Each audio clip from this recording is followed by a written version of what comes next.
I heard. Apparently she's lived with Tyler. I have to say, Aiden, I haven't seen Albert this happy in forever.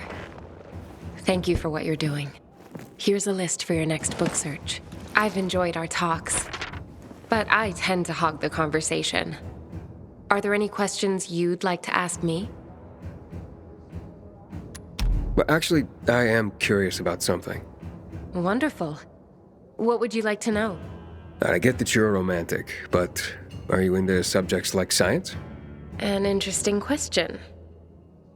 Hopefully my answer will be worthy of it. You ask, though, as if they are entirely different ends of the spectrum. But to me, they are parallel notions. Whether it's science or romance, answers to questions are often best guesses based on what can be observed. With a different perspective, the same information leads to a different answer. For example, the sun was once a fiery god that, with better observational tools, was revealed to be but a fiery ball of gas. How do you feel about science? Especially given its role in our current mess. Science is just a tool, like a hammer. You can use it to build a shelter or bury it in someone's skull. A vivid but effective example. Hopefully we'll see more shelters and fewer of the other. Hurry back so we can speak some more. Of course, I'm looking forward to it.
You're a miracle worker. You found them, then brought them back safely. Oh, here now is one of the original great American novels, The Adventures of Huckleberry Finn. Mark Twain was a wry observer of the human condition and a sharp-witted satirist. What would his take on the divisions of our society be, I wonder? Here we have what is known as the Written Torah. An introduction, if you will, to the origin story of the Jewish people, and part of the larger concept of the Torah that includes all their teachings, culture, and practice. A crucial tome of religion and culture. Our collection is growing by leaps and bounds, primarily due to your leaping and bounding. Nothing? You are a stoic, aren't you? Damn, thought you'd have a better sense of humor than Thalia. Ah, well.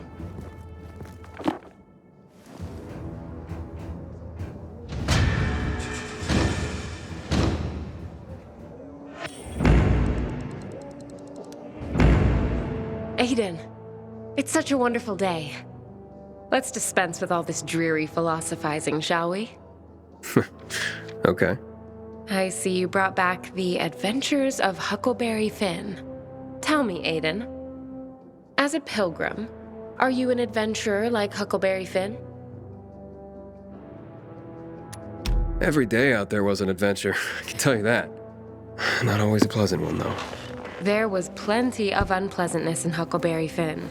In that case, call me Huck. And I'll be your Mary Jane. Tell me, Aiden, do you have a thing for older women like Huck did? Excuse me? Never mind. I am just glad you've retained your sense of humor in the face of this world's darkness. And don't ever think I take for granted the danger you surely encounter every day. The danger's out there, Thalia. Here with you. No reason not to relax. That's how I feel when you're around, Aiden. Thank you for that. I'll anxiously await your return. Before you go,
How the thrill I get when you walk through the door with more books. Let me see. Let me see. Hardly. Franz Kafka might have thrived in our city. He wrote tales that blended realism and fantasy, creating surreal environments and scenarios. Doesn't that sound familiar? The Metamorphosis was all about a hideous transformation. Yes, he might have provided some brilliant insight into our current situation. Yes, you have preserved poetry. That's just what the city needs. Particularly the work of Pindar and his victory odes. They celebrate the triumphs of ancient athletes. And what is life today but a contest simply to survive? He was a firm believer in what man can achieve by the grace of the gods. Gods or no, I share his faith. I spoke about faith when we first met. Not only was that faith justified, you've now given me hope.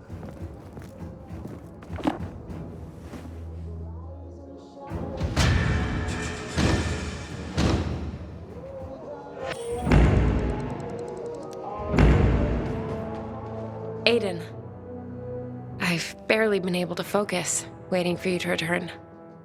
I see you brought Kafka's Metamorphosis. Albert's been after that particular book for a while. I'm sure Albert waxed poetic about the theme of transformation and its parallels to the state of our world. A lot of wax, actually. 2 earfuls, at least. That's Albert. But I'm curious what you think. Is the protagonist's transformation into a giant cockroach an apt parallel for what's going on in our world?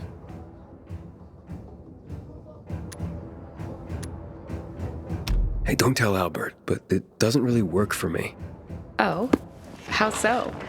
It turned me into a roach any day over becoming an infected. I agree. I'm more apt to compare our world to Kafka's The Trial. We're all stuck in a maze of increasing danger and absurdity. There are authorities, but no accountability. No way to truly solve any problems.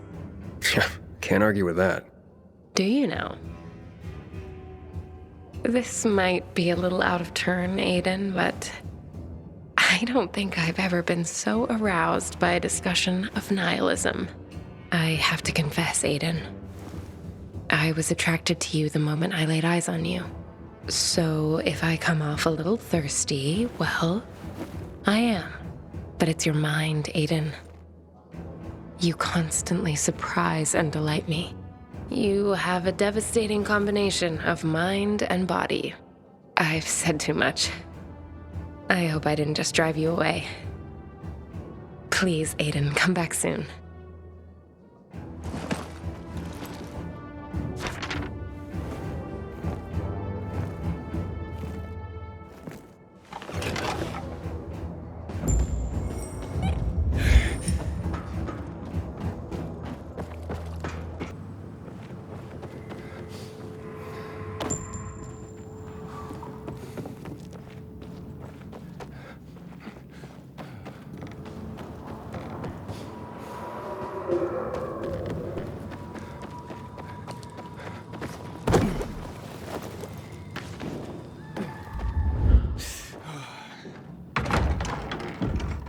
Hey, what are you doing here? None of your business. What do you want? I'm just looking for a book, not for any trouble. You see books, we see toilet paper. Find another library. I just came from one, and I can't let you rip those books to shreds. Can't let us? Please. Get him, boys. Let's pick his corpse clean.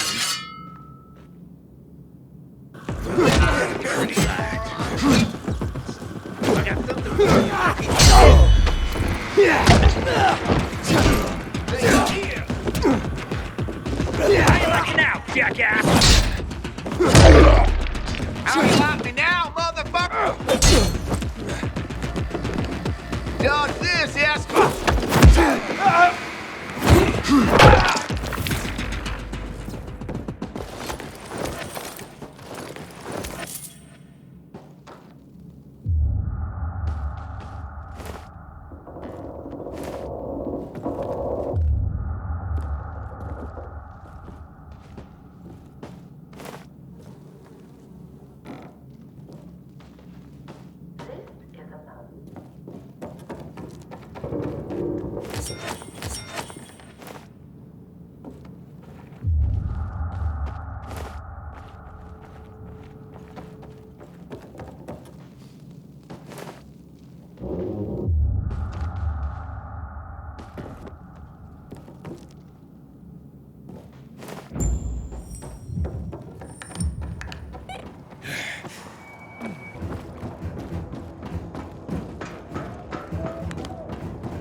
Ah, more great works recovered. Your dedication to this is moving. Gulliver's Travels. Jonathan Swift was a brilliant satirist. Here he had a go at human nature and the traveler's tales subgenre. Magnificent. I fear our world has lost the ability to appreciate the subtlety of satire. But when it can again, this book will be here, thanks to you. Our library is growing, Aiden. Not just in the number of books, but in the amount of knowledge, wisdom, history, and more. We need to keep it growing, Aiden. But first, let us find some more collections for you. Stay on the line.